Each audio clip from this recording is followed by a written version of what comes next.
Hello and welcome back to Love Letters to Lois by Art. This is a true story of love letters written by Art, my grandfather, to Lois, my grandmother, back in 1944 when he was serving as a United States Marine during World War II. Today's letter was written on Thursday, June 1st, 1944, and it begins, My dearest, as you know now, things didn't work out so well. I tried to explain what happened here, but I'm afraid I was too darn excited on the phone. It's a wonder you couldn't hear my heart pounding. Sure was wonderful just to hear your voice again, Lois.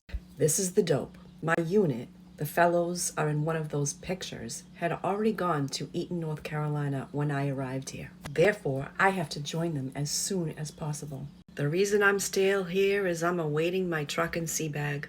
After I get with my unit, I'll get leave, as it has to come through my own officer. Now, I expect to get leave, honey, as my officer is a swell egg. But let's keep our fingers crossed until I know for sure. We'll be going down there Sunday or Monday morning. I'll wire or write as soon as I get there and let you know for sure, and it had better be good news or all hell is going to break loose. The picture with the swabbies is my class. And darling, this is no smoke talk, but yours truly was the top man in the class. The other picture was taken a while back when my boys graduated. I joined the picture so we could all be intact. In case you overlooked it, Lois, look under the pin in the small package I sent you. Let me know if everything comes. As for my own picture, the reason I haven't sent it so far was that I didn't like it. Honey, give me your honest opinion of it, and if you like it, keep it. If you don't, throw it away, okay? No fooling, honey. Sure will be glad to get away from Norfolk. Not too far from Washington, though. The Navy, while we are here, are in charge, and I'm afraid I ran into a bit of trouble yesterday. I did my darndest to say things the right way, but received no satisfaction whatsoever. That was, I blew up, and then was told to leave and don't come back until they're ready to fly me out. Eaton is only about 75 miles from here, so it won't be so bad.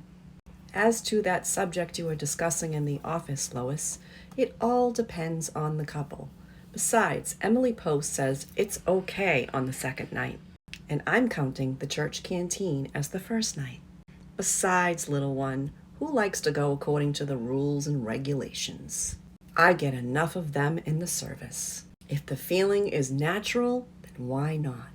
Anyway, I fell a bit more in love with you after the first kiss. By the way, what were those few other things? You bet, honey, I love Southerners, especially one I know. We have those same arguments, and sometimes they get beyond the arguing stage, but mostly they have a lot of fear. For 6 months in Fox, I was with all rebels, but I took the riding in some of them and now my best buddies. I hope you remembered me to your folks, Lois. It still burns me up to think that I could have been with you this weekend except for the raw deal. Thanks for remembering my birthday, honey. Completely forgot about it myself. I'm wondering just what you got for me. Maybe I'll find out next weekend. I was headed east on the train when the sorry event took place. Now I am a man, 21. Say, is it very warm up in Washington? Boy, down here it is really terrific. Writing to you in a pair of shorts and I am still perspiring. Something like the islands, muggy and hot. How is your tan getting along? You've been trying to get one of those from the sounds of your letters. I am pretty dark myself. Had a bit of one in California, and for the past 2 days I've been out in the sun quite often. Not doing a darn thing, playing horseshoes, reading and writing letters. My unit will be starting on the road in July, sometime or so they figure.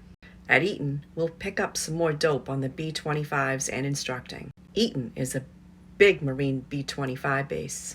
Well, honey, I will write again tomorrow. Hope you wrote me a letter before you left for Harrisonburg.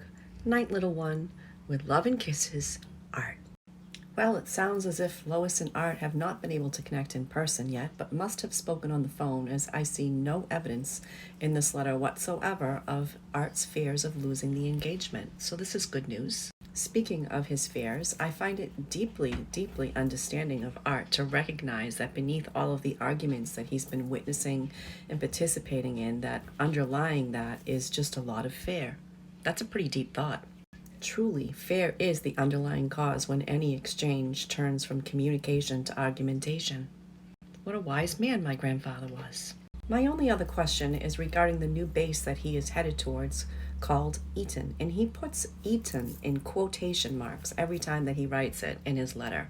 I tried to research this big B-25 Marine base, and I could find no evidence of it anywhere on the internet. Meanwhile, there are many other military bases that are well documented in the North Carolina area. I find this quite mysterious. And that completes letter 16. Until next week, God bless.